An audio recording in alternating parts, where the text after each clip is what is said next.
మార్వాడీలంతా తెలంగాణ నుంచి వెళ్ళిపోవాలి అనే వాదనని నేను ఎట్టి పరిస్థితుల్లోనూ సమర్థించను. దానికి నేను అగైనెస్ట్. కమ్ జాతి వాళ్ళ అంటే తక్కువ జాతి లంజ కూడా అని తిట్టి కొట్టి ముస్లిం గైడ్లో చెప్పు మౌలింగా గోబ్యాగం చెప్పు ఉంటే చెప్పు ఒకసారి. ఆంధ్రోళ్ళు వచ్చేమో మీకు వ్యవసాయం చేయరాదు అన్నారు, మార్వాడి వాళ్ళు వచ్చి మీకు వ్యాపారం చేయరాదు అంటున్నారు. 3 లక్షల రూపాయలు కాంట్రాక్ట్ పైసలు, 3 లక్షల రూపాయలు 50,000 అడ్వాన్స్ ఇచ్చి అతను సంపించింది. హైదరాబాద్ లో ఇంత మోసమా అంటే బటర్ఫ్లై బ్రాండ్ అని చెప్పేసి నకిలీ ఎల్పిజి స్టవ్స్, ఒక బగ్గా వైన్స్ అని ఉంటది, వాళ్ళ మ్యానుఫాక్చర్ ఉంటారు. అది ఎంత పెద్ద దందా అంటే చాలా పెద్ద దందా బగ్గా వైన్స్ అనేది. అది మార్వాడిస్తే నేను ఒక గొల్లోని యాదవ్ను, నేను మల్లన్నను పూజిస్తా, నరసింహస్వామిని పూజిస్తా, కానీ మా వాళ్ళందరూ కూడా తింటున్నారు కేవలం హీరాలాల్ గడ్ మార్వాడి అమ్మేటువంటి అంబర్ ప్యాకెట్లను. మార్వాడి మంది కొంప ముంచటోడా, మార్వాడి తెలంగాణ ముంచటోడా. రాజా సింగ్ ఇంకో విషయాన్ని కూడా చెప్పారు. గోరేటి రమేష్ పాడిన పాటను స్వయంగా నేనే కమిషనర్కు పంపాను అనే విషయం కూడా ఆయన చెప్పారు. ఒకసారి చూడండి. ఇది వాడు ఏ ఒక్కడికి హెల్ప్ చేయడు. రోడ్డు మీద ఎవరికైనా యాక్సిడెంట్ జరిగిందంటే నాకెందుకులే అని చెప్పి కారులో అద్దం ఎక్కించుకుని వెళ్ళిపోయి మనసత్వం వాంది ఉంటుంది.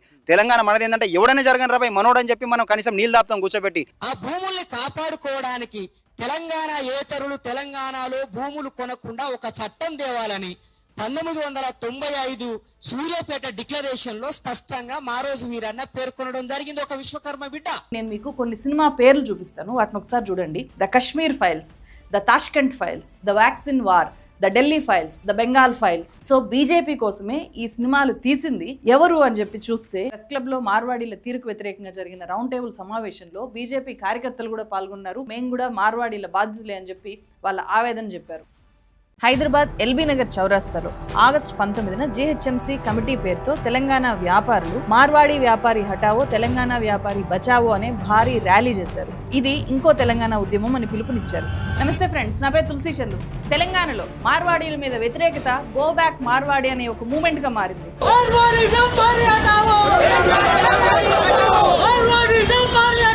And more news coming in. Divisive anti-Marwadi backlash in Telangana. ఇక్కడ ఉన్నటువంటి మా ఉద్యమకారులు కావచ్చు, మా వైశ్య మిత్రులు కావచ్చు, మా స్వర్ణకారులు కావచ్చు, మా పెయింటర్లు కావచ్చు, అందరం కలిసి ఒక తెలంగాణలో ఉన్నటువంటి వ్యాపారాలను బచాయించాలనే ఒక ఉద్దేశంతో గుజరాత్, రాజస్థాన్ మార్వాడి వ్యాపారులు ఎవరైతే చేస్తున్నారో ఆ వ్యాపారులు మా పొట్టగొడుతున్నారు. ఆగస్టు 22వ తేదీన Osmania university JAC go back Marwadi demand తో రాష్ట్ర వ్యాప్త బంద్ కి పిలుపునిచ్చింది. మార్వాడి గుజరాత్ మేము ఒక్కరే చెప్తా ఉన్నాం, మా వ్యాపారాలు చెప్తున్నాం, ఇమీడియట్లీ ఇక్కడి నుంచి వెళ్ళిపోవాలని చెప్తా ఉన్నాం. ఆగస్టు 18వ తేదీ అమన్గల్లో బంద్ ప్రకటించారు. అదే రోజు తెలంగాణలో మేధావులు, యాక్టివిస్టులు, పౌర సమాజం హైదరాబాద్ లో ఒక భారీ రౌండ్ టేబుల్ సమావేశం పెట్టి గో బ్యాక్ మార్వాడికి దారితీసిన పరిస్థితులు ఏంటి అనే విషయాల్ని చర్చించారు. అసలు ఎందుకు ఇప్పుడు ఈ గో బ్యాక్ మార్వాడి మూవ్మెంట్ తెర మీదకి వచ్చింది? తెలుగు వాళ్ళు మన దేశంలో అనేక చోట్ల నుంచి వచ్చిన వాళ్ళు హైదరాబాద్ లో, తెలంగాణలో, ఆంధ్రప్రదేశ్ లో బతుకుతున్నారు. అమెరికా సహా అనేక దేశాల్లో మన వాళ్ళు వెళ్ళి హ్యాపీగా జీవిస్తున్నారు. అలాగే బతకడానికి వచ్చిన మార్వాడీలు ఎందుకు గో బ్యాక్? ఈ దేశ పౌరులైతే చాలు, ఎవరైనా ఎక్కడైనా బతకచ్చు, వ్యాపారాలు చేసుకోవచ్చు, అది ప్రాథమిక హక్కు. మార్వాడీల ఈ ప్రాథమిక హక్కుని ఎందుకు గుర్తించట్లేదు? హక్కుల గురించి చాలా ఎక్కువగా మాట్లాడే తెలంగాణ సమాజంలో Marwadi go back movement rocket వేగంతో ఎందుకు విస్తరిస్తోంది? మార్వాడీలతో ఇష్యూని డీటెయిల్డ్గా అర్థం చేసుకుందాం ఈ వీడియోలో. ఈ ఛానల్ని ఫస్ట్ టైం చూస్తుంటే మస్ట్గా సబ్స్క్రైబ్ చేసుకోండి. ఈ వీడియో ఎక్కువ మందికి రీచ్ అవ్వడానికి మీరు చేసే లైక్ చాలా ఇంపార్టెంట్. సో మార్వాడీల గురించి మనం అర్థం చేసుకోవాల్సిన ప్రైమరీ విషయాలు కొన్ని ఉన్నాయి. డీమార్ట్ మనకు చాలా బాగా తెలుసు. దేశంలోనే చాలా తక్కువ టైంలో అతిపెద్ద రీటైల్ చైన్ మార్కెట్గా డీమార్ట్ ఎదిగింది. డీమార్ట్ ఓనర్ రాధాకిషన్ దమాని ఒక మార్వాడి. రత్నదీపు, విశాల్ మార్ట్ ఇలాంటి పెద్ద పెద్ద వ్యాపార సంస్థల వెనుక ఉన్నది మార్వాడీలు. ఆదిత్య బిర్లా గ్రూప్ కానీ, బజాజ్ ఆటో కానీ, మిట్టల్ స్టీల్ కానీ ఇవన్నీ కూడా మార్వాడీలువే. OYO rooms founder Ritesh Agarwal ఒక Marwari. UltraTech cement, Raymonds, Goenka, CEAT ఈ కంపెనీలన్నీ కూడా మార్వాడీలు ఎస్టాబ్లిష్ చేసినవే. ఆన్లైన్లో అయితే Flipkart, Myntra, Lenskart, Zomato founder Marwari, Ola, Snapdeal, ShopClues వీటిని పెట్టిన వాళ్ళంతా కూడా మార్వాడీలే. ఆన్లైన్లో, ఆఫ్లైన్లో ఎటు చూసినా కూడా మార్వాడీలు ఎస్టాబ్లిష్ చేసిన వ్యాపార సామ్రాజ్యాలు మనకి చాలా కనిపిస్తాయి. ఈ మార్వాడీలది ఒక కులం కాదు, మతం కూడా కాదు, మార్వాడ అనే ప్రాంతం. రాజస్థాన్ మార్వాడ్ ప్రాంతం వాళ్ళది. మార్వాడీల్లో హిందువులు, జైన్లు కూడా ఉంటారు. అగర్వాల్స్, మహేశ్వరీస్, జైన్స్ ఇలాంటి సబ్ కమ్యూనిటీలు అందరినీ కలిపి ఇక్కడ మార్వాడీలో అని అంటుంటారు. మార్వాడ్ పదంలో మారు అంటే ఎడారి. సో రాజస్థాన్లో ఉండే థార్ ఎడారి, వాడ్ అంటే ప్రాంతం. థార్ ఎడారికి ఆనుకుని ఉన్న ఆ చుట్టుపక్కల ఉన్న ప్రాంతాలన్నీ కలిపి మార్వాడ్ ప్రాంతాలు. ఇక్కడ ఉండే వాళ్ళే మార్వాడీలు. మార్వాడ్ 7 జిల్లాలతో కూడిన ఒక ప్రాంతము. మనకు రాయలసీమ, కోస్తాంధ్ర అని అంటాం కదా, అలా మార్వాడ్ ప్రాంతం అన్నమాట. సో అక్కడ జోధ్పూర్, జైసల్మేరు, బికనీరు, బార్మార్, నాగౌర్, పాలి, జలోరు ఈ 7 జిల్లాలని కలిపి మార్వాడ్ అంటారు. ఎడారిలో నీళ్లుండవు, వ్యవసాయం చేయలేరు కాబట్టి వ్యాపారాన్ని వీళ్ళు బతుకు తెరువుగా మార్చుకున్నారు. 18, 19 శతాబ్దాల్లో మార్వాడ్ ప్రాంతం నుంచి దేశంలో ఉండే పెద్ద సిటీస్కి, చాలా పెద్ద ప్రాంతాలకు వీళ్ళు వలసెళ్లారు. అలా కోల్కతా, ముంబై, హైదరాబాదు, అస్సాం రాష్ట్రానికి కూడా వీళ్ళు వెళ్ళారు. మొఘల్స్ దగ్గర, నిజాం రాజుల దగ్గర ఆర్థిక సలహాదారులుగా వీళ్ళు వర్క్ చేశారు. బ్రిటిషర్స్ టైంలోనే వీళ్ళు వ్యాపార అవకాశాలను సృష్టించుకున్నారు, సొంత నెట్వర్కింగ్ ని వీళ్ళు విస్తరించుకున్నారు. సామాన్యుల అవసరాలే ఇక్కడ మార్వాడీలకు వ్యాపారంగా మారింది. అది టెక్స్టైల్స్ కానీ, జ్యువెలరీస్ కానీ, స్పైసెస్ కానీ, మనీ లెండింగ్, మనం ఇంట్లో వాడే కిరాణా సామాన్లు కావచ్చు. సో ఈ రంగాల మీద వాళ్ళు పట్టు పెంచుకున్నారు. ఇప్పుడు దేశంలో రైలు, బస్సు వెళ్ళని ఏరియాలు ఏమైనా ఉంటాయేమో కానీ మార్వాడీలు వెళ్ళని ప్రాంతాలు లేవు. ఇది ఒక సామెతలాగా కూడా చెప్తారు. దేశంలో ఉండే FMCG industry, fast moving consumer goods రంగం మొత్తం కూడా మార్వాడీల చేతుల్లో ఉంది. ఇక్కడ ఒకసారి చూడండి, మనం వాడే డాబరు, ఇమామి, హల్దీరామ్స్ ఇలా చాలా బ్రాండ్స్ మార్వాడీలు ఉత్పత్తి చేస్తున్నవే, మార్వాడీలు మార్కెట్లోకి తీసుకొని వస్తున్నవే. దేశంలో ధనవంతుల్లో ఎక్కువ మంది మార్వాడీలు ఉంటారు కానీ పేదల్లో మార్వాడీలు ఎవరు ఉండరు. నిరుద్యోగుల్లో మార్వాడీలు ఎవరు ఉండరు. సైనికుల్లో మార్వాడీలు ఎవరు ఉండరు. ప్రభుత్వ ఉద్యోగుల్లో మార్వాడీలు ఎవరు ఉండరు. పోటీ పరీక్షలు రాసే వాళ్ళలో కూడా మార్వాడీలు ఎవరు ఉండరు. వాళ్ళ ఇల్లే ఒక బిజినెస్ స్కూల్. వాళ్ళకు చిన్నప్పటి నుంచి బిజినెస్లోనే పుట్టి పెరుగుతారు. బిజినెస్ మెలకువలు నేర్చుకుంటూనే వాళ్ళు వ్యాపారులుగా వాళ్ళ ఎస్టాబ్లిష్మెంట్ని స్టార్ట్ చేస్తారు. సో తల్లిదండ్రులే వాళ్ళకు బిజినెస్ నేర్పించే మాస్టర్స్. దేశమంతా విస్తరించారు కాబట్టి వీళ్ళకు నెట్వర్కింగ్ అనేది చాలా చాలా తేలిక. వీళ్ళని వాళ్ళతో పోల్చితే వాళ్ళ వ్యాపార సక్సెస్ సీక్రెట్ కూడా ఇదే. ఇది అర్థం చేసుకోవాలి. ఏ రాష్ట్రంలో, ఏ ప్రాంతంలో ఏ వస్తువు చీప్గా దొరుకుతుంది అనేది అందరికంటే ముందు మార్వాడీలకు తెలుస్తుంది. వాళ్ళ నెట్వర్క్ అన్ని రాష్ట్రాల్లోనూ ఉంటుంది కాబట్టి ఎక్కడ ఏ వస్తువు చీప్గా దొరికితే దాన్ని తీసుకొని వచ్చి వేరే చోట అమ్మినా కూడా, వాళ్ళు లాభం కలుపుకొని అమ్మినా కూడా అక్కడ ఉండే లోకల్ మార్కెట్స్లో ఆ వస్తువు దొరికే దానికంటే కూడా వీళ్ళు తక్కువ ధరకే ప్రజలకు ఆ వస్తువుల్ని ఇవ్వగలుగుతారు. అలా మార్వాడీల షాపుల్లో ధర తక్కువ అనేది ఎక్కువగా వ్యాపించింది. సో అదే వీళ్ళ బిజినెస్లను సక్సెస్ చేస్తుంది. అంతెందుకు, మనం డీమార్ట్కి వెళ్తే అది ఏ ఏరియాలో ఉన్న డీమార్ట్కి వెళ్ళినా కూడా ఎప్పుడూ జనం కిటకిటలాడిపోతుంటారు. డీమార్ట్లో దొరకని వస్తువే ఉండదు. అన్ని వస్తువులు అక్కడ దొరుకుతాయి. అది కూడా మిగిలిన మార్కెట్లో కంటే చాలా తక్కువ ప్రైస్కి మనకి ఇక్కడ వస్తువులు దొరుకుతూ ఉంటాయి. ఆన్లైన్ ప్రైస్ కంటే చాలా తక్కువ ధరకు దొరుకుతూ ఉంటాయి. దానికి కారణము వీళ్ళు బల్క్లో కొనడము, ఎక్కడెక్కడ ఆ వస్తువు తక్కువ దొరుకుతుందో అక్కడి నుంచి తీసుకొని రావడము, దాన్ని అక్కడ అమ్మడం వల్ల, ఆ మొత్తం నెట్వర్క్ వల్ల వాళ్ళ వస్తువుని తక్కువకు అమ్మగలుగుతున్నారు అనేది ఇక్కడ మనం అర్థం చేసుకోవాల్సిన వ్యాపార సూత్రం. ఇది బాగానే ఉంటుంది. దీనివల్ల ప్రజలకు కొంత తక్కువ ధరకు వస్తువులు దొరికినా కూడా స్థానిక వ్యాపారాల సంగతి ఏంటి?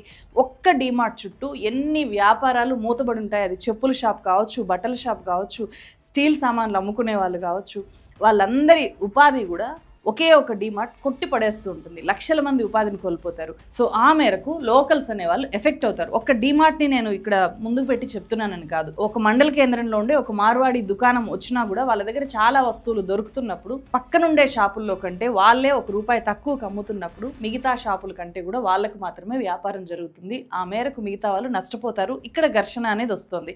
అయితే హైదరాబాద్లో కానీ, తెలంగాణలో కానీ, ఆంధ్రప్రదేశ్లో కానీ కేవలం మార్వాడీలే వ్యాపారం చేయట్లేదు. అనేక ఇతర ప్రాంతాల వాళ్ళు, వేరే రాష్ట్రాల వాళ్ళు, వేరే వేరే కమ్యూనిటీస్కి చెందిన వాళ్ళు వ్యాపారం చేస్తున్నారు. వాళ్ళని ఎప్పుడు గో బ్యాక్ అని ఎవరు అనట్లేదు కదా. ఇక్కడ మార్వాడీలతోనే ఎందుకు సమస్య వచ్చింది? ఇవాళ మా దగ్గర ఉన్నటువంటి పక్కన తెలంగాణలో ఉన్నటువంటి వయసులో కిరాణా వృత్తి మీద ఆధారపడినటువంటి నేపథ్యం ఉంది. ఇదే కిరాణా వృత్తం విధ్వంసమైంది. ఈ రోజు ఉన్నటువంటి స్వర్ణకారులు విధ్వంసమైంది, నేతన్నలు విధ్వంసమైంది. మా దగ్గర ఉన్నటువంటి పోచంపల్లి కావచ్చు, సిరిసిల్ల కావచ్చు, గద్వాన కావచ్చు, నేతన్నల పరిస్థితి దయనీయమైన పరిస్థితి. మేము గుజరాత్కి వెళ్ళి, సూరత్కి వెళ్ళి తీసుకొచ్చినటువంటి నేపథ్యం ఉన్నది. సో మార్వాడీలకు వాళ్ళ వ్యాపారాన్ని, వాళ్ళ కల్చర్ని కాపాడుకోవడం ఒక్కటే ప్రధాన లక్ష్యం ఎప్పుడూ కూడా. అందుకోసమే వాళ్ళు రాజకీయ పార్టీలకు భారీగా ఫండింగ్ చేస్తుంటారు. దేశవ్యాప్తంగా మార్వాడీలు బీజేపీ సపోర్టర్లుగా ఈ ఒక్క కారణంతోనే ఉంటున్నారు అనేది ఇక్కడ మనకు అర్థమవుతుంది. అన్ని రాజకీయ పార్టీలకు వాళ్ళు ఫండ్ చేస్తారు. బీజేపీకి చేస్తారు, బీఆర్ఎస్కి చేస్తారు, కాంగ్రెస్ పార్టీకి చేస్తారు. కానీ అన్నిటికీ మించి ఇక్కడ వాళ్ళు ఓన్ చేసుకునే ఒక పార్టీ ఏమైనా ఉందా అంటే అది బీజేపీ. ఎందుకు అంటే దాని వెనుక కారణం కల్చరల్ కారణాలు అయి ఉంటాయి. ఇక్కడ బీజేపీని ఏ స్థాయిలో ఓన్ చేసుకుంటున్నారు అనే దానికి ఇక్కడ ఒక ఎగ్జాంపుల్ చెప్పుకోవాలి. ఇప్పుడు నేను మీకు కొన్ని సినిమా పేర్లు చూపిస్తాను, వాటిని ఒకసారి చూడండి. The Kashmir files, the Tashkent files, the vaccine war, the Delhi files, the Bengal files. ఈ మూవీస్ బీజేపీ ప్రాపగాండా కోసమే తీసిన మూవీస్, అందుకే బీజేపీ వీటిని సపోర్ట్ చేస్తోంది ఈ మూవీస్ని అని చెప్పి నేను కొత్తగా చెప్తున్న విషయం కాదు, చాలా పెద్ద ఎత్తున చర్చ జరిగింది. వాటిలో కొన్నిటి మీద నేను గతంలో వీడియోలు కూడా చేశాను. నేను ఇప్పుడు చెప్పిన మూవీస్లో ఆల్రెడీ తీసిన మూవీస్ ఉన్నాయి, ఇంకా తీయబోయే మూవీస్, రిలీజ్కి సిద్ధంగా ఉన్న మూవీస్ కూడా ఉన్నాయి. సో బీజేపీ కోసమే ఈ సినిమాలు తీసింది ఎవరు అని చెప్పి చూస్తే హైదరాబాద్కి చెందిన వ్యక్తులు, హైదరాబాద్కి చెందిన ఒక మార్వాడి ప్రొడ్యూసర్, అతని పేరు అభిషేక్ అగర్వాల్. అభిషేక్ అగర్వాల్ ఆర్ట్స్ అనే బ్యానర్ స్థాపించి వరుసపెట్టి హిందుత్వ సినిమాలు, ఇస్లామోఫోబియో నింపే మూవీస్ని ఈ బ్యానర్ ప్రొడ్యూస్ చేస్తోంది అనే విమర్శలు ఇప్పుడు సర్క్యులేట్ అవుతూ ఉన్నాయి. అభిషేక్ అగర్వాల్ది హైదరాబాద్లోనే ఒక పేరు మోసిన మార్వాడి వ్యాపార కుటుంబము. Real estate, jewelleries, natural stones, capital marketing, chit funds, textiles వ్యాపారాలు చేసే ఆ ఫ్యామిలీ ఇప్పుడు అక్కడ సంపాదించిన డబ్బుని సినిమాల్లో ఇన్వెస్ట్ చేస్తోంది. అది కూడా కేంద్రానికి హెల్ప్ అయ్యే, బీజేపీ గవర్నమెంట్కి హెల్ప్ అయ్యే సినిమాలు తీయడమే పనిగా పెట్టుకొని హిందుత్వ భావజాల వ్యాప్తి కోసము వీళ్ళు ఒక బ్యానర్ స్థాపించి అలాంటి సినిమాలు తీస్తున్నారు అనేది ఈ బ్యానర్ మీద ఉన్న విమర్శ. ఈ సినిమాలన్నిటి డైరెక్టరు వివేక్ అగ్నిహోత్రి. ఇవన్నీ కూడా వరుసపెట్టి 2014 తర్వాత తీసుకొని వచ్చిన సినిమాలు. ఇవన్నీ ఒక ఎజెండాతో తీసిన సినిమాలాగా మనకు కనిపిస్తాయి. कि हम भारत की जो समस्याएं हैं जो पिछले 50 साल से चल रही हैं, इसलिए कि सब लोग उन पे बात करने से डरते हैं. సో అంత ఒక ఎజెండాతో తీయాల్సిన అవసరం నార్మల్ ప్రొడ్యూసర్స్కి అయితే ఉండదు కదా అని చెప్పి వెతికినప్పుడు ఈ మార్వాడి ఫ్యామిలీ ఈ చిత్రాల వెనుక ఉంది అనేది అర్థమైంది. అది కూడా హైదరాబాద్ నుంచి, హైదరాబాద్ కేంద్రంగా వీళ్ళు ఈ సినిమాల్ని ప్రొడ్యూస్ చేస్తున్నారు. ఇవి దేశవ్యాప్తంగా కూడా పెద్ద ఎత్తున సంచలనం సృష్టించాయి. నిజాం పాలన టైంలో అతి తక్కువ మార్వాడి కుటుంబాలు గుజరాత్, రాజస్థాన్ ప్రాంతాల నుంచి హైదరాబాద్కు వలస వచ్చాయి. తెలంగాణలో ఇప్పుడు మార్వాడీల సంఖ్య లక్షల్లో ఉంటుంది. హైదరాబాద్లో అయితే చాలా మార్కెట్లు, చాలా ఏరియాలు పూర్తిగా మార్వాడీలతో నిండిపోయాయి. ఏ స్థాయిలో అంటే గోషామహల్ అనే ఒక నియోజకవర్గంలో రాజాసింగ్ అనే వ్యక్తి ఏ పార్టీ నుంచి పోటీ చేసినా, టీడీపీ నుంచి పోటీ చేసినా, బీజేపీ నుంచి పోటీ చేసినా కూడా ఎమ్మెల్యేగా గెలుస్తూ వస్తున్నారు. అందుకు కారణము అతనికి ఉన్న ఉత్తరాది నేపథ్యము, ఆ తర్వాత అక్కడున్న మార్వాడీసు, అక్కడున్న అంటే ఉత్తరాదికి చెందిన వ్యాపారులు, మార్వాడి వ్యాపారులు, మార్వాడి ఓటర్లు నియోజకవర్గాల్లో ఫలితాలను ప్రభావితం చేసే స్థాయిలో పెరిగారు హైదరాబాద్లో అనేది ఇక్కడ అర్థం చేసుకోవాలి. ఇక అసలు విషయానికి వద్దాము. ఇదంతా కాదు, అసలు ఈ సమస్య అనేది ఎక్కడ మొదలైంది ఎగ్జాక్ట్లీ? మార్వాడి గోబ్యాక్ అనేది పొలిటికల్ ఇష్యూ లాగా కనిపిస్తుంది, కానీ నిజానికి ఇది పొలిటికల్ ఇష్యూ కాదు, రీజనల్ కల్చరల్ ఇష్యూ, ఇండైరెక్ట్గా పొలిటికల్ ఇష్యూ లాగా కూడా మనం చూడొచ్చు. సో పాలిటిక్స్ని ఇంపాక్ట్ చేస్తుంది కాబట్టి. తెలంగాణలో ఇప్పుడే ఎందుకు మార్వాడీలకు వ్యతిరేకంగా ఉద్యమం మొదలైంది, గోబ్యాక్ మార్వాడి మూమెంట్ని ట్రిగర్ చేసిన పాయింట్ ఏంటో నేను ఇక్కడ క్లియర్గా అర్థమయ్యేలాగా చెప్తాను. ఎందుకంటే దాని చుట్టూ ఎక్కువ చర్చ జరగట్లేదు కాబట్టి అక్కడ చర్చ జరగాలి అని చెప్తున్నాను. తప్పెవరిదో మీరు ఒకసారి ఆలోచించి కామెంట్ చేయండి. జూలై 31 గురువారం రోజు సికింద్రాబాద్ మోండా మార్కెట్ దగ్గర ఉండే పాట్ బజార్లో ఒక ఇష్యూ జరిగింది. ఎస్కే జ్యువెలరీ షాప్ అనే ఒక మార్వాడీల షాప్ ముందు రోడ్డు మీద, అది చాలా చిన్న గల్లీ, ఆ రోడ్డు మీద ఒక భారీ సైజ్ కారు వచ్చి ఆగింది. చాలాసేపు అట్లా ఆగిపోయింది. అసలే అది చాలా చిన్న గల్లీ కదా. సో ఈ విజువల్స్లో కూడా మీరు చూడొచ్చు ఎంత చిన్న గల్లీనో. కార్ పార్క్ చేసిన తర్వాత 2 వీలర్స్ వెళ్ళేంత దారి కూడా అక్కడ లేదు. Car SK jewellery shop owner అయిన కొటారి ఫ్యామిలీకి చెందిన ఆ ఇంటి అల్లుడిది అని చెప్తున్నారు. దారి మధ్యలో చాలాసేపటి దాకా కారు కదలకపోవడంతో అటు ఇటు ఉన్నవాళ్ళు, ఆ రూట్లో వెళ్ళాలనుకున్న వాళ్ళు, ముఖ్యంగా బైక్ మీద వచ్చిన సాయి కిరణ్ అనే ఒక యువకుడు గట్టిగా హార్న్ కొట్టి కారు తీయమని చెప్పి అరిచి చెప్పాడు. ఆ యువకుడు కూడా అదే గల్లీలో చాలా చిన్న వ్యాపారం చేసుకుంటాడు. ఎస్కే జ్యువెలరీస్ వాళ్ళకు అతను బాగా తెలుసు, పరిచయం ఉండే వ్యక్తే. సో మా షాప్ ముందు మేం కారు పెట్టుకుంటే నువ్వు మమ్మల్ని కారు తీయమంటావా అని చెప్పి అతని కులం వాళ్ళకు తెలుసు కాబట్టి ఆ కులం పేరుతో తిట్టడం వల్ల ఈ గొడవ అనేది స్టార్ట్ అయింది. అతని మీద ఏ స్థాయిలో దాడి చేశారు అంటే అతనికి పళ్ళు ఊడిపోయాయి. 500 మీటర్ల దాకా ఈడ్చుకుంటూ వెళ్ళి దాడి చేశారు. ఆ విజువల్స్ అన్నీ కూడా సీసీటీవీలో రికార్డ్ అయ్యాయి. అవి ఇక్కడ నేను చూపించలేను, యూట్యూబ్ కమ్యూనిటీ గైడ్లైన్స్ కిందకి అది వస్తుంది కాబట్టి నేను ఇక్కడ చూపించలేను. సో ఘర్షణ ఎలా మొదలైంది అనేది మాత్రమే ఇక్కడ మీకు చూపిస్తున్నాను నేను. ఇక్కడ దాడికి గురైన సాయి కిరణ్ ఒక దళితుడు. 2 బండ్ల కంట మించి ఓనికి రాదు. అలాంటిది మా సాయి కిరణ్ అనేటోడు హారం కొడుతుండు. అతనితో పాటు వేరేళ్ళు బి హారం కొడుతుంటే డోర్ తెరిచి పిషాబ్ నాయరుకు రారే మాలోడే అని తిట్టిండు. కానీ నేను గుర్తుపడతాను, నువ్వు వీడికి వచ్చినావు కదా, ఇలా ఇంటి అల్లుడు కదా అని అన్నాడు. దానికి క్యారే మా ఇక్కడే ఉల్టా సీదా బాత్ కర్రా కమ్ జాత్ వాళ్ళ అంటే తక్కువ జాతి లంజ కూడా అని తిట్టి కొట్టి, అంటే భారతదేశంలో స్వాతంత్రం వచ్చి ఇన్ని రోజులై ఒక పక్కనేమో పహల్గామ్లా ఖాళీ హిందూ అని చూసే టెర్రరిస్టులు చంపారు. అంత అయినా కూడా ఇంకా మనకి కొంతమంది కులపిచ్చి ఉన్మాదులకి ఇంకా సోయిరాదా అన్న. అతని మీద దాడి జరుగుతుంటే ఇంకో 2 వ్యక్తులు అడ్డుకోవడానికి వెళ్ళారు. వాళ్ళను కూడా రక్తాలు గారేలాగా కొట్టారు. ఆ ఇద్దరిలో మార్వాడీలకు రోజు పాలు పోసే వ్యక్తి కూడా ఉన్నాడు. అతన్ని కూడా అవమానకరంగా కొట్టి అతని పాల వృత్తిని అవమానించారు అని చెప్పి ఇక్కడ కొంపల్లి అరవింద్ చెప్తున్నారు. వినండి ఒకసారి. ఆయన వచ్చి అరే కైకుమారా భయ్ మేరా దోసుకో అని చెప్పి ఆయన వస్తే, ఆయన ఒక బీసీ కమ్యూనిటీ మన దాన్ని ఏమంటారు కట్క సమాజానికి చెందిన వ్యక్తి, ఆయనని కొట్టారు. ఆయనను కొడితే ఇక్కడ చెవు అలిగిపోయింది, హోల్ పడ్డది, ఇక్కడ రంధ్రం పడ్డది. ఆయనను కొట్టి క్యారే దూద్ బేసిన వాళ్ళ మాట్లాడంటే ఆయన పొదల పూట పాల బిజినెస్ చేస్తాడు. ఇప్పుడు నువ్వు దూద్ బేసిన వాళ్ళ అంటే నువ్వు ఆయనను ఐడెంటిఫై చేసినట్టే కదా, నువ్వు గుర్తుపడతావు కదా. గుర్తుపట్టినా కూడా దూద్ బేసిన వాళ్ళ అని చెప్పి ఆయన వృత్తిని, అంటే మీరు బంగారం అమ్ముతారు, మీ వృత్తిని అయితే గౌరవించాలి అందరూ. కానీ గరీబోడు ఆ వృత్తితోని ఇంటిని సాగితే మాత్రం ఏలన చేసుకుంటారా? ఒక చిన్న గల్లీలో పెద్ద కారు తీసుకొని వచ్చి ఆపి స్థానికుల్ని అసౌకర్యానికి గురి చేసి ఇబ్బంది పెట్టడం వల్ల వాళ్ళు ప్రశ్నిస్తే జరిగిన గొడవిది. ఎక్కువ మంది ఈ ఇష్యూతో ఎందుకు కనెక్ట్ అవుతున్నారు అంటే, ఇక్కడ ఆ గల్లీ అనేది అక్కడ ఉండే పాట్ మార్కెట్ గల్లీ కాదు. ఆ గల్లీ ఒక తెలంగాణ అయితే ఆ తెలంగాణలోకి చాలా భారీ కారు లాంటి మార్వాడీలు చొరబడ్డారు. ప్రశ్నించినందుకు తిరగబడి కొట్టారు, మా గల్లీలోకి వచ్చి మమ్మల్నే కొట్టారు అనేలాగా ఈ ఇన్సిడెంట్ని ఎవరికి వాళ్ళు ఓన్ చేసుకుంటున్నారు. ఒక ఇన్సిడెంట్ అనేది అలా సెంటిమెంట్గా మారింది, సెంటిమెంట్ రాజేస్తుంది. వాళ్ళ కులాన్ని వృత్తిని అవమానిస్తూ మార్వాడీలు అంటే ఈ కటారీ ఫ్యామిలీ చేసిన దాడి మీద కంప్లైంట్ చేశారు. కానీ ఇప్పటిదాకా నేను ఈ వీడియో రికార్డ్ చేస్తున్న టైంకి ఆ ఫ్యామిలీ మీద అంటే అక్కడ మార్వాడి కుటుంబం మీద ఎలాంటి చర్యలు లేవు. ఇక్కడ ఇదే ఘటన ఒక్కసారి రివర్స్లో ఊహించుకోండి. ఒక మార్వాడి వ్యక్తి మీద దళితుడు లేకపోతే ఇంకెవరైనా సరే దాడి చేసి తీవ్రంగా కొట్టి ఉంటే పోలీసుల యాక్షన్ ఎలా ఉండేది, ఏమయ్యేది? ఇప్పటికే మొత్తం మార్వాడీలంతా ఏకమయ్యేవాళ్ళు, లేకపోతే పోలీసుల మీద ఒత్తిడి పెంచేవాళ్ళు, వీళ్ళని తీసుకెళ్ళి అరెస్ట్ చేయడమా, 3rd డిగ్రీ ప్రయోగించడమా చేసేవాళ్ళు. ఇది తెలంగాణ సమాజాన్ని తట్టి లేపింది. మార్వాడీలకు వ్యతిరేకంగా సెంటిమెంట్ రాజేసింది.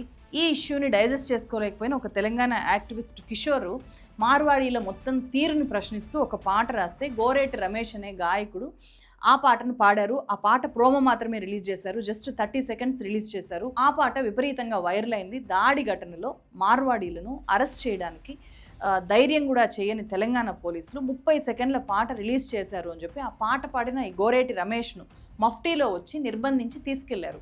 ఒక పాట పాడినందుకు 2 ఎస్ఐలు 6 మంది కానిస్టేబుల్ నేను ఉంటున్నటువంటి రూమ్ దగ్గరకు వచ్చేసి మీకు పార్సల్ వచ్చిందని చెప్పేసి ఎటువంటి సమాచారం ఇవ్వకుండా కింది దిగంగానే రిక్కీ చేసి మఫ్టీలో వచ్చి ఎత్తుకపోవడం జరిగింది. మార్వాడి మంది కొంప ముంచటోడా, మార్వాడి గలీజు దంద నేర్చినోడా, మార్వాడి తెలంగాణ ముంచటోడా, మార్వాడి బ్రిటిషోని వారసుడా, ఊరూరుకు నీ గాడి తెరిచినావు నువ్వు బాడి, బిజినెస్ లో నువ్వు కేడి నీ కండా గుండు మోడి. ఈ పాట రాసిన రచయిత నేనే. నిన్న రమేష్ అన్న అరెస్ట్ చేస్తే 10,000 మంది ఒకేసారి గొంతులు వేసినాయి. ఇక్కడ మార్వాడి వాళ్ళు చేస్తున్నటువంటి వ్యవస్థ అంటే పూర్తి మన వ్యవస్థను పాడు చేసి మన పైన పెత్తందారులుగా వాళ్ళు ఫాలో అవుతున్నారు. వాడు ఏ ఒక్కడికి హెల్ప్ చేయడు. రోడ్డు మీద ఎవరికైనా యాక్సిడెంట్ జరిగిందంటే నాకెందుకులే అని చెప్పి కారులో అద్దం ఎక్కించుకుని వెళ్ళిపోయి మనసత్వం వాంది ఉంటుంది. తెలంగాణ మనది ఏంటంటే ఎవడైనా జరగని రాబాయి మనోడు అని చెప్పి మనం కనీసం నీళ్ళు దాపుతాం, కూర్చోబెట్టి అంబులెన్స్కు ఫోన్ చేస్తాం. అలాంటి క్రూరమైనటువంటి వ్యక్తులకు వీళ్ళు సపోర్ట్ చేస్తున్నారు. ప్రస్తుతం ఉన్నటువంటి రాజకీయ నాయకులు ఎవడెవడు సపోర్ట్ చేస్తున్నాడో మార్వాడీలకు ఎవడైనా తెలంగాణ వ్యక్తి సపోర్ట్ చేస్తే వాడు ఎలా గెలుస్తాడో మేము నెక్స్ట్ ఎలక్షన్లో చూపిస్తాం. అందరిని నోట్ చేస్తున్నాం. తెలంగాణలో మార్వాడి అనే వ్యవస్థ ఉండకూడదు, మార్వాడి వ్యక్తి మన పైన పెత్తనం చెలాయించకూడదు. మన సంస్కృతి సాంప్రదాయాలు కాపాడుకోవాలా. దానికోసం ఒక్క పాట కాదు 1,00,000 పాటలు పుట్టుకొస్తాయి. ప్రతి ఊరూరికి తెలంగాణలో కళాకారులను. అయితే ఈ మార్వాడి గోబ్యాక్ మూమెంట్లో ఎక్కువగా మనకి వినిపిస్తున్న పేరు తెలంగాణ శ్యామ్. తెలంగాణ శ్యామ్కి ఈ మూమెంట్తో ఏంటి సంబంధము? ఎవరితను? తెలంగాణ శ్యామ్ ఒక యువ యాక్టివిస్టు. ఎక్కడ ఎవరికి అన్యాయం జరిగినా, ఏ రాజకీయ పార్టీ ఏ మీడియా అక్కడికి వెళ్ళకపోయినా ముందుగా బాధితుల దగ్గరికి వెళ్ళి బాధితుల వైపు నిలబడి అక్కడ వాళ్ళకు మద్దతుగా క్వశ్చన్ చేసే ఒక యాక్టివిస్టు తెలంగాణ శ్యాము. తన వాయిస్ వినిపిస్తాడు. తను విముక్త చిరుతల కక్షి పార్టీ వీసీకే పార్టీకి అతను తెలంగాణ ప్రతినిధి కూడా. దీంతో మోండా మార్కెట్ ఘటనలో గాయపడ్డ సాయి అనే వ్యక్తిని పరామర్శించిన శ్యాము అక్కడి నుంచే మాట్లాడుతూ మీరు మీ తీరు మార్చుకోకపోతే మేము మార్వాడి గో బ్యాక్ అని అనాల్సి వస్తుంది అని చెప్పి ఒక వీడియో రిలీజ్ చేస్తే అది బాగా వైరల్ అయింది. ఎక్కడి నుంచో బతుకు తెరువు కోసం వచ్చినటువంటి మార్వాడీలు ఇక్కడ పెట్టుబడులు పెట్టి ఇక్కడ ఉన్నటువంటి తెలంగాణ సంపదను కొల్లగొడుతూ ఎప్పటి నుంచో ఇక్కడ బతుకుతున్నటువంటి తెలంగాణ ప్రజల యొక్క అస్తిత్వం మీద దెబ్బకొడతారు. గో బ్యాక్ మార్వాడి అనేటువంటి ఉద్యమాన్ని చేయాల్సినటువంటి అవసరం ఉన్నది. తెలంగాణ సంస్కృతి సాంప్రదాయాలని కాపాడుకోవాల్సినటువంటి అవసరం ఉన్నది. ఈ వీడియో ఏ స్థాయిలో ప్రకంపనలు పుట్టించింది అంటే, ఇటు మార్వాడి పెద్ద మనుషులు, గో సంరక్షకులుగా చెప్పుకుంటున్న వాళ్ళు, పోలీసు యంత్రాంగము అందరూ శ్యామ్ వెంటబడ్డారు. మార్వాడీల నుంచి తనకు బెదిరింపులు వస్తున్నాయి అని చెప్పి శ్యామ్ వాళ్ళు చేసిన ఆడియో రికార్డుల్ని బయట పెట్టారు. నువ్వెవరు రా బాబు? నువ్వు Marwadi go back, Gujarati go back, నువ్వెవరు? మోరింగా ముస్లిం చెప్పురా అంటే ఏం చేస్తుండ్రా మరి? తీవ్రవాదులు నరేంద్ర మోడీ కేంద్ర హోంమంత్రి ఏం చేస్తుండ్రా? ఎవరికి మా దగ్గర వస్తే ఆయనకు పండిస్తున్నారు, నీకు తెలియదు కదా? సరే ఇయ్యి సంతోషం. ముస్లిం గా ఇట్లా చెప్పు, మోరింగా గో బ్యాక్ అని చెప్పు, అంటే చెప్పు ఒకసారి. ఎన్నో రోహిన్ ఇండియాలో go back, Marwadi culture go back, Gujarati culture go back, Rajasthani culture go back, Bangladeshi culture go back, Pakistan culture కూడా గో బ్యాకే. నీకు హిందీ రాదు కదా? హిందీ మేము ఎందుకు మాట్లాడడం రా? వచ్చినా మాట్లాడను. హిందీ నా భాష కాదు, నా మాతృభాష. నా తల్లి తెలంగాణ, నా భాష తెలంగాణ, నా యాస తెలంగాణ రా. తెలంగాణ మాతృభాష హిందీరా పిచ్చోడా. ఎవడు మాతృభాష హిందీరా? ఎవడు రా చెప్పింది? నీ మాతృభాష హిందీరా, నా మాతృభాష తెలంగాణ. ఘటన జరిగింది జూలై 31న. మర్నాడే SC/ST అట్రాసిటీ కేసు పెట్టినా సరే పోలీసులు దాడి చేసిన మార్వాడి వ్యక్తుల మీద ఎలాంటి చర్య తీసుకోలేదు. అదే టైంలో పాట పాడిన వ్యక్తిని ఎత్తుకెళ్లారు. తెలంగాణ శ్యామ్ని పోలీస్ స్టేషన్కి పిలిపించి మాట్లాడారు. శ్యామ్ని పిలిపించిన వ్యక్తుల మీద కూడా ఎలాంటి చర్యలు తీసుకోలేదు. దీంతో శ్యామ్ ఏం తప్పు చేశాడు అని చెప్పి సోషల్ మీడియాలో విపరీతంగా చర్చ జరిగింది. తెలంగాణలో పౌర సంఘాల నాయకులు, ఉద్యమకారులు తెలంగాణ శ్యామ్ ఇచ్చిన మార్వాడి గోబ్యాక్ నినాదాన్ని బలపరచడం అనేది డైరెక్ట్గా ఇండైరెక్ట్గా మొదలుపెట్టారు. మార్వాడీల గురించి అనేక విషయాలు, అనుభవాల్ని వాళ్ళు సోమాజిగూడ ప్రెస్ క్లబ్లో జరిగిన ఒక పెద్ద రౌండ్ టేబుల్ సమావేశంలో బయటపెట్టారు. తెలంగాణ శ్యామ్ ఇచ్చిన పిలుపు వైరల్ అవడంతో బీజేపీ నాయకులు బండి సంజయ్, మాధవీలత, రాజాసింగ్ వీళ్ళంతా కూడా రెస్పాండ్ అయ్యారు. చాలా అగ్రెసివ్గా రెస్పాండ్ అయ్యారు. వాళ్ళు మార్వాడీలు చేసిన దాడిని 1% కూడా ఖండించలేదు. పైగా మార్వాడీలు సనాతన ధర్మాన్ని కాపాడుతున్నారు అని చెప్పి హిందూ ఓటర్లను విడగొట్టే కుట్ర ఇది అని చెప్పి కేంద్ర మంత్రి బండి సంజయ్ అన్నారు. ఇవాళ గుజరాతీలు హిందూ ధర్మాన్ని, సనాతన ధర్మాన్ని కాపాడే వ్యక్తులు కాబట్టి వాళ్ళందరూ భారతీయ జనతా పార్టీకి అనుకూలంగా ఉంటారు, హిందూ ధర్మానికి అనుకూలంగా ఉంటారని చెప్పి ఒక ప్లాన్ ప్రకారం ఇదంతా జరుగుతున్నది. అంతేకాదు మీరు మార్వాడి గోబ్యాక్ అంటే మేము రోహింగ్యా గోబ్యాక్ అంటాము అని చెప్పి ఇక్కడ బండి సంజయ్ ఇచ్చిన ఒక స్టేట్మెంట్. దీన్ని ఎవరు పట్టించుకోరు. ఇవాళ మీరంటే రోహింగ్యాలు గోబ్యాక్ అని చెప్పి మేమంటాం. ఇంతకీ బీజేపీ లీడర్ బండి సంజయ్ అసలు ఏ శాఖ మంత్రో ఆయనకైనా గుర్తుందా అని అనిపించింది నాకు ఈ స్టేట్మెంట్ చూసిన తర్వాత. ఎందుకంటే ఆయన కేంద్ర హోంశాఖకు సహాయ మంత్రి. హోంశాఖ మంత్రిగా ఉండి తెలంగాణలో రోహింగ్యా గోబ్యాక్ అని చెప్పి నేను నినాదాలు చేస్తాను, నేను ఆందోళన చేస్తాను అని అంటున్నారు అంటే తన సొంత కేంద్ర ప్రభుత్వం మీదనే, తన సొంత శాఖకు వ్యతిరేకంగా ఆయన నిరసనలు దిగుతారా?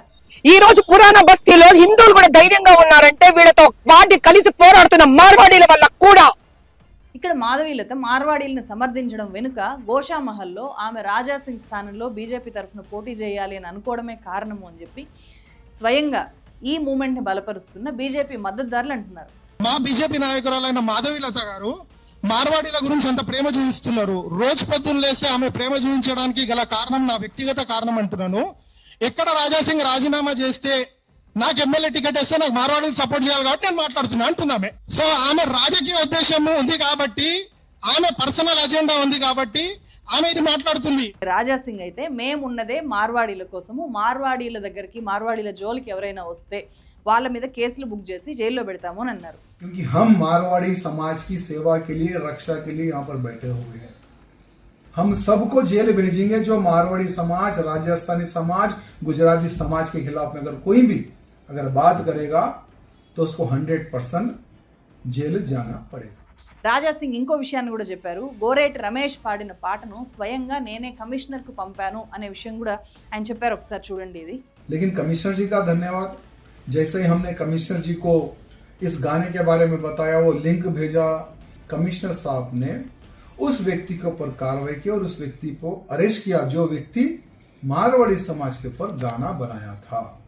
రాజాసింగ్ ఇలా చెప్పగానే అలా యాక్షన్లోకి దిగిన పోలీసులు ఎందుకు మార్వాడి ఫ్యామిలీ జోలికి మాత్రం వెళ్ళట్లేదు, ఇప్పటికీ ఎందుకు అరెస్ట్ చేయట్లేదు, ఎందుకు జరిగిన ఇన్సిడెంట్ మీద ఇప్పటికీ ఎలాంటి చర్యలు లేకుండా ఉన్నాయి? దీనికి సమాధానం చెప్పాలి. ఇదంతా ఒకవైపు అయితే మరి మార్వాడీల వాదన ఏంటి ఆ ఇష్యూ మీద? అది ఒక ఫ్యామిలీకి సంబంధించిన గొడవ, దాంట్లో మొత్తం మార్వాడీల ఇన్వాల్వ్మెంట్ ఏమీ లేదు, మార్వాడీలకి ఏ సంబంధము లేదు. సో మేము ఇక్కడికి వ్యాపారం చేసుకోవడానికి వచ్చాము, వ్యాపారం మాత్రమే చేసుకుంటాము, మాకే సంబంధం లేదు అని చెప్పి వాళ్ళు మీడియాలో వాళ్ళ వాయిస్ని వినిపించడం జరిగింది. సార్ మార్వాడి నుంచి అందరు రారు, ఎవరికి పాపం దిక్కులేని వాళ్ళు వేరే రాష్ట్రానికి వచ్చి కష్టపడి పని చేస్తారు. ఏ రాష్ట్రంలో ఇక్కడని కాదు, మహారాష్ట్ర కానీ తెలంగాణ ఆంధ్ర ఎక్కడైనా కానీ లోకల్ లేకుంటే ఏ పని జరగదు, ఎవరు ఏం చేయలేరు సార్. 70% ఇప్పుడు నా ఆఫీస్ దే మీకు ఎగ్జాంపుల్ ఇచ్చిన, మీరు రండి చూడండి, out of 15 members 12 members are Telangana people only. మాకు ఎప్పుడు ఇట్లాంటి ఇబ్బంది, మేము ఇప్పుడు కూడా దండం పెడుతున్నాం సార్.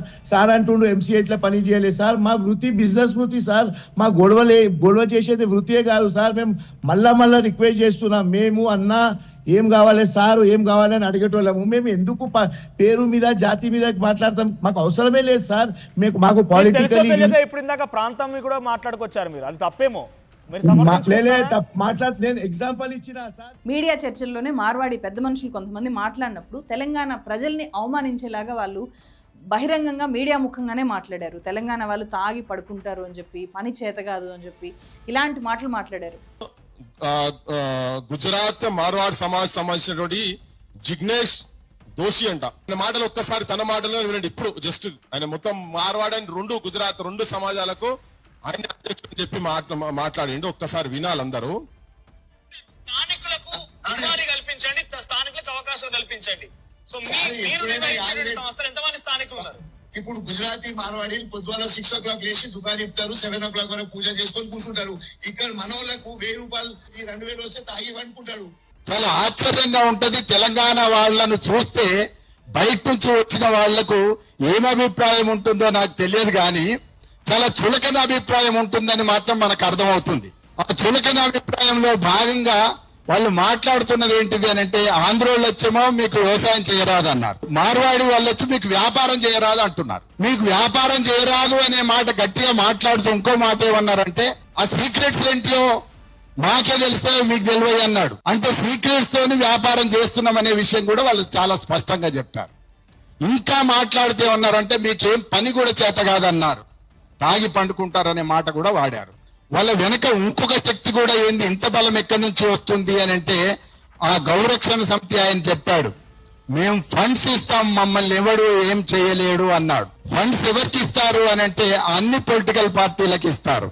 ఆ పొలిటికల్ పార్టీల అండ ఉన్నదని చెప్పడం మాత్రమే కాదు, వీళ్ళు చెప్పిన మరుసటి రోజున మాధవీలత కావచ్చు, బండి సంజయ్ కావచ్చు, రాజాసింగ్ కావచ్చు, చాలా అగ్రెసివ్ గా ఎవరు మాట్లాడొద్దు నోరు మూసుకోండి అనే లెవెల్లో మాట్లాడి ఇష్యూను డైవర్ట్ చేసి రోహింగ్యాల మీదకి మళ్లించేటటువంటి ప్రయత్నం చేశారు. కాంగ్రెస్ వాళ్ళకు కూడా మేము ఫండ్ ఇస్తున్నామని చెప్పడానికి కాంగ్రెస్ వాళ్లతో కూడా సున్నితంగానైనా హెచ్చరింపజేశారు. బ్యూరోక్రసీ కూడా మా అంత చేతుల్లో ఉంది అని చెప్పడానికి పాట పాడినటువంటి రమేష్ ను ఇంటికి వచ్చి దొంగతనంగా ఎత్తుకుపోయారు. ఈ అన్ని శక్తుల్ని మన ముందట ఉపయోగించి దీన్ని అణిచివేయాలనేది వాళ్ళ ఉద్దేశం. బీజేపీ లీడర్లు మార్వాడీలకు అవుట్ రైట్ గా సపోర్ట్ చేయడం అనేది తెలంగాణ వ్యాప్తంగా స్థానికుల్ని, స్థానికంగా వ్యాపారం చేసే వాళ్ళని, ముఖ్యంగా వైశ్యుల్ని మార్వాడీలకు వ్యతిరేకంగా గలమెత్తేలాగా చేస్తారు. నిరుపేద వైశ్యులు ఎవరైతే ఉన్నారో నిరుపేద వైశ్యుల కోసము కిరాణా వృత్తులని ఈరోజు విధ్వంసమైంది. మీరు వచ్చి మార్క్స్ వచ్చినాయి, సరళీకృత విధానం అని చెప్తున్నారు. ఓకే, మేము యాక్సెప్ట్ చేసాం. దానికి కొన్ని రిస్ట్రిక్షన్స్ ఉంటాయి కదా.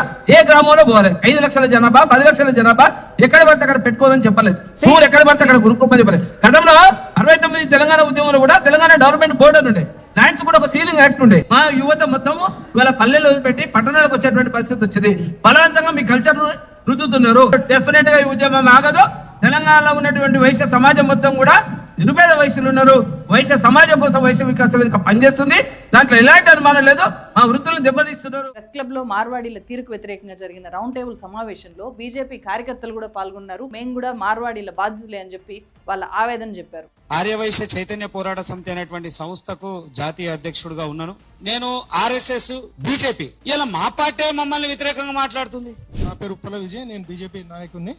ఇక్కడ మా జీవనోపాధి, మా సంస్కృతి అన్నిటిని దెబ్బతీసే పరిస్థితికి వస్తున్నారు. కాబట్టి ఇవాళ ఇంతమంది మేధావులు ఒక ప్లాట్ఫామ్ మీదకి వచ్చి మాట్లాడడానికి వస్తున్నారు. జూలై 31న ఒక గొడవతో స్టార్ట్ అయిన ఈ ఇష్యూ ఆగస్టు 18 నాటికి ఉద్యమం స్థాయికి చేరింది. రంగారెడ్డి జిల్లా అమన్గల్లో ఆగస్టు 18న లోకల్ వ్యాపారులంతా దుకాణాలని మూసేసి మార్వాడి గోబ్యాక్ డిమాండ్తో స్వచ్ఛందంగా బంద్కు పిలిపించారు. దీంతో పోలీస్ డిపార్ట్మెంట్ అలర్ట్ అయ్యి మార్వాడీల్ని, స్థానిక వ్యాపారుల్ని కూర్చోబెట్టి రాజీ చేస్తే అది తాత్కాలికంగా సద్దుమణిగింది. ఆగస్టు 18న సోమాజిగూడ ప్రెస్ క్లబ్లో జరిగిన రౌండ్ టేబుల్ సమావేశము ఈ గోబ్యాక్ మార్వాడి మూమెంట్ని నెక్స్ట్ లెవెల్కి తీసుకెళ్ళింది. ఎందుకంటే మార్వాడీలు పైకి కనిపించకుండా అన్ని వ్యవస్థల్ని మేనేజ్ చేస్తూ ఎలాంటి అక్రమాలకు, అన్యాయాలకు పాల్పడుతున్నారు, ఎలాంటి హింసకు కూడా పాల్పడ్డారు కొన్ని చోట్ల అనేది కొంతమంది దీంట్లో మాట్లాడారు. నేను మీకు తెలంగాణ ప్రజలకు కూడా అంటే వీళ్ళు హింస చాలా మంది అంటారు. ఇప్పుడు ఆయన కూడా చెప్పుకుంటా మేము దండం పెట్టి దండ చేసుకుంటున్నాం అని చెప్తారు కదా. వీళ్ళు దండం పెట్టి దండాలు చేసి ఎట్లా చేస్తారంటందుకు చెప్తున్నా సార్. వరంగల్లో కుమార్పల్లి మార్వాడి సైడ్ ఐడియా ఉంది కదా సార్ మీకు, కుమార్పల్లి టర్నింగ్ మీద.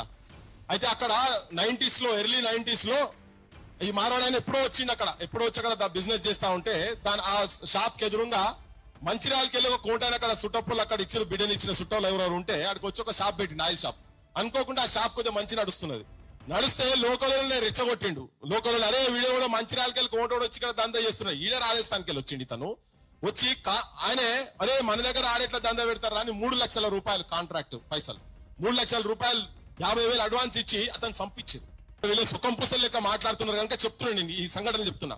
సంపించిండ్రు 50,000 అడ్వాన్స్, తర్వాత పైసలు ఇవ్వకుంటే వాళ్ళు వచ్చి మళ్ళీ ఈ మారడాని మీద కూడా వచ్చి అడుగుడు ఇవన్నీ జరిగినాయి. ఎంత ఘోరం చేశారంటే ఆ కుటుంబం వాడలేదు సార్. ఇప్పుడు చిన్న చిన్న వ్యాపారాలు చేసుకుంటున్న వాళ్ళు, వ్యాపారస్తులు, తెలంగాణ వ్యాపారస్తులు, వీళ్ళకి మీరు తెలంగాణ వచ్చిన తర్వాత మా భవిష్యత్ ఏంటని అడిగేదాకా మేము మనం నెట్టారు, మనం బజార్లోకి లాగారు. ఆయన ఫ్రెండ్ ఒకటి అన్నాడు, హింస గురించి చెప్పాడు. హింస అంటే చంపుకుంటూ కొట్టుకునే కాదు.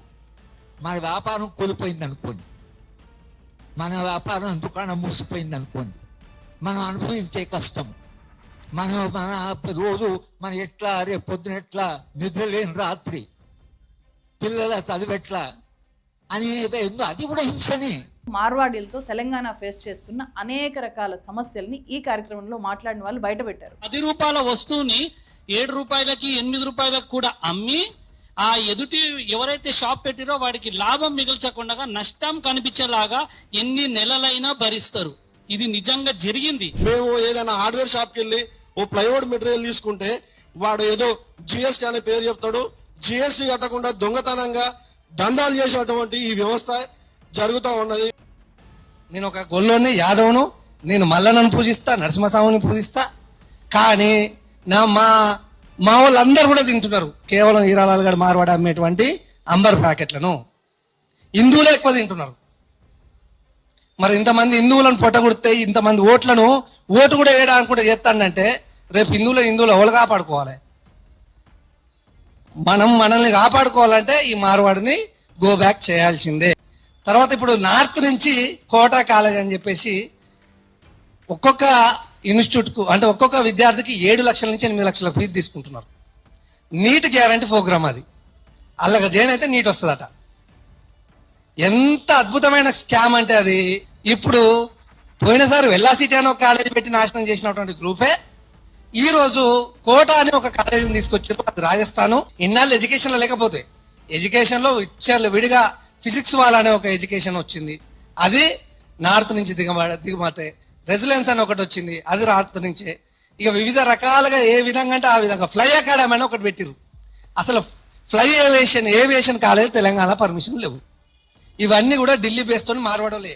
ఇక్కడ మన సోషల్ మీడియా చాలా వచ్చినాయి. ఇది మైసూర్ శాండల్ సోప్ సంబంధించినటువంటి కల్తీ సబ్బులు. ఇది గత సంవత్సరం వీళ్ళందరూ కూడా ఎక్కడ ఇది కాటేదాన్లో అదే విధంగా మనకు వివిధ రకాల మ్యానుఫ్యాక్చరింగ్స్ ఉంటుందో అక్కడ దొరికినటువంటి సందర్భం ఇది. వీళ్ళు ఎవరు అంటే behind this fake operation have been identified as Mahavir Jain, Rakesh Jain. మార్వాడీలు హిందువులతో పాటు జైన కల్చర్ కూడా ఉంటాయి వాస్తవంగా. సో ఇది వీళ్ళే ఈ ఫేక్ ప్రొడక్ట్స్ కేవలం సబ్లికే పరిమితమా అంటే ఇంకా చాలా ఉన్నాయి. ఇవన్నీ పేపర్లు వచ్చినాయి. హైదరాబాద్ లో ఇంత మోసమా అంటూ బటర్ఫ్లై బ్రాండ్ అని చెప్పేసి నకిలీ ఎల్పిజి స్టవ్స్. హైదరాబాద్ లో ఫ్యామిలీ జాగ్రత్త. ఈ డ్రమ్ముల్లో ఏముందో తెలిస్తే షాకే. అంటే జంతువుల కలయబరాలతోటి వీళ్ళు ఆయిల్స్ తయారు చేసి మన వంట నూనె ఆయిల్ ఈరోజు ఇట్లా ఇస్తారు. అదేవిధంగా కల్తీ మద్యం, ఒక బగ్గా వైన్స్ అని ఉంటది, వాళ్ళే మ్యానుఫ్యాక్చర్ ఉంటారు. అది ఎంత పెద్ద దందా అంటే చాలా పెద్ద దందా బగ్గా వైన్స్ అనేది. అది మార్వాడిస్తే. అదేవిధంగా బ్రాండెడ్ పేరుతో నకిలీ సరుకు 2 కోట్ల. ఇది మన వాడేటువంటి చాపత్తి, జెమినీ చాపత్తి, అదేవిధంగా రెడ్ లేబుల్ చాపత్తి, ఆ చాపత్తి వాటిని కూడా కల్తీ చేస్తున్నారు. అది కాకుండా అనేక తినుబండాల ప్రొడక్ట్స్ కూడా కల్తీ చేస్తున్నారు. తెలంగాణలో కల్తీ ఐస్ క్రీమ్ కూడా వదలే వీళ్ళు.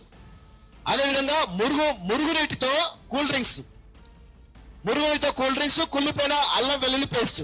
తెలంగాణలో మా భూములు మాకే అని కదా పోరాటం జరిగింది. భూములన్నీ ఇప్పుడు పరాయి వాళ్ళ వశం అవుతా ఉన్నాయి. ఆ భూముల్ని కాపాడుకోవడానికి తెలంగాణ ఏతరులు తెలంగాణలో భూములు కొనకుండా ఒక చట్టం తేవాలని 1995 సూర్యాపేట డిక్లరేషన్ లో స్పష్టంగా మారోజు వీరన్న పేర్కొనడం జరిగింది. ఒక విశ్వకర్మ బిడ్డ మారోజు వీరన్న ఎంత దూరదృష్టితోటి ఆ ప్రతిపాదన చేశాడు. రాష్ట్రం ఏర్పడ్డ వెంటనే మన భూములు మన కాళ్ళ కింది నుంచి ఎలా మాయమయ్యాయి అంటే మనకి మన భూముల్ని కాపాడుకునే ఒక రక్షణ చట్టం అవసరం. ఈశాన్య రాష్ట్రాల్లో ఇంచు భూమి ఎవరు ఈశాన్య రాష్ట్రాల బయట వాళ్ళు కొనలేరు. కానీ తెలంగాణలో సౌత్ ఇండియాలో ఎవరైనా వచ్చి 1000 ఎకరాలు కొనేస్తున్నారు. 1500, 2000 ఎకరాలు, 3000 ఎకరాల భూమి. అసలు భూగరిష్ట పరిమితి చట్టం అనేది ఒకటి ఉంది, దాన్ని నాశనం చేశారు. ఇప్పుడు హైదరాబాద్ చుట్టూతో జరుగుతున్న రియల్ ఎస్టేట్ వ్యాపారం దందా అంతా బయట నుంచి వచ్చినటువంటి గుజరాత్, రాజస్థాన్, మార్వాడీల చేతుల్లో ఉన్నది.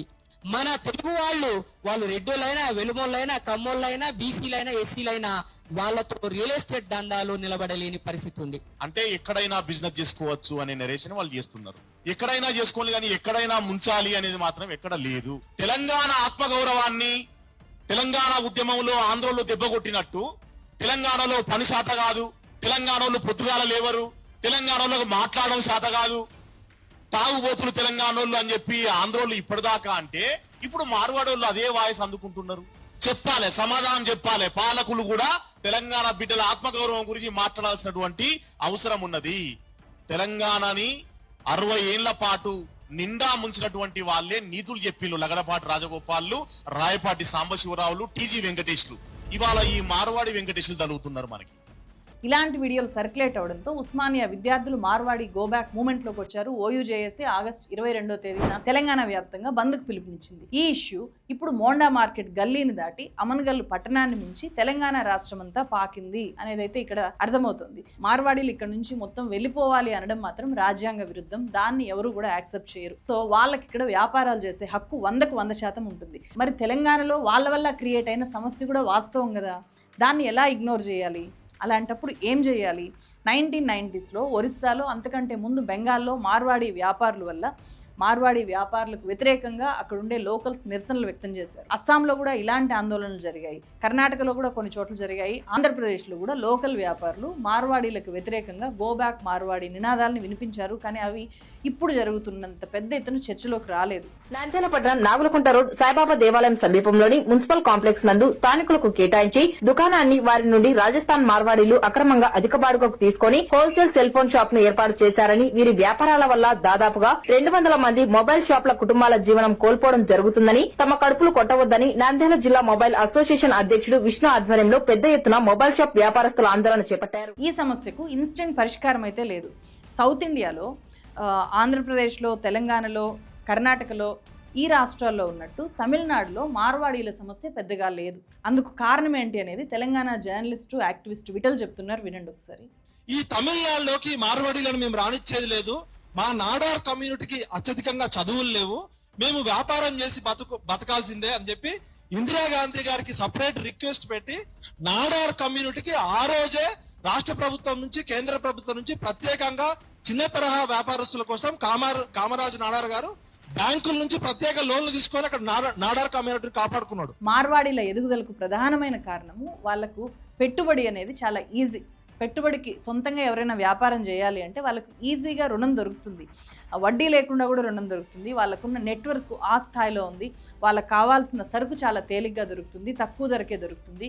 వాళ్ళ మధ్య కోఆపరేషన్ కూడా చాలా ఎక్కువగా ఉంటుంది, కోఆర్డినేషన్ చాలా బాగుంటుంది. సో ఫలితంగా వాళ్ళు వ్యవసాయం చేయకపోయినా, ఉద్యోగాలు చేయకపోయినా, ఆర్మీలో లేకపోయినా, ఎలాంటి కాంపిటేటివ్ ఎగ్జామ్స్లో వాళ్ళు పోటీలో లేకపోయినా కూడా వాళ్ళు బ్రహ్మాండంగా డెవలప్ అయ్యారు. వాళ్ళ వ్యాపారాన్ని 3 పువ్వులు 6 కాయల్లాగా దేశమంతా కూడా విస్తరించారు. మార్వాడీలంతా తెలంగాణ నుంచి వెళ్ళిపోవాలి అనే వాదనని నేను ఎట్టి పరిస్థితుల్లోనూ సమర్థించను. దానికి నేను అగైనెస్ట్. మార్వాడీలు వెళ్ళిపోవడం అనే సమస్యకు పరిష్కారం కాదు.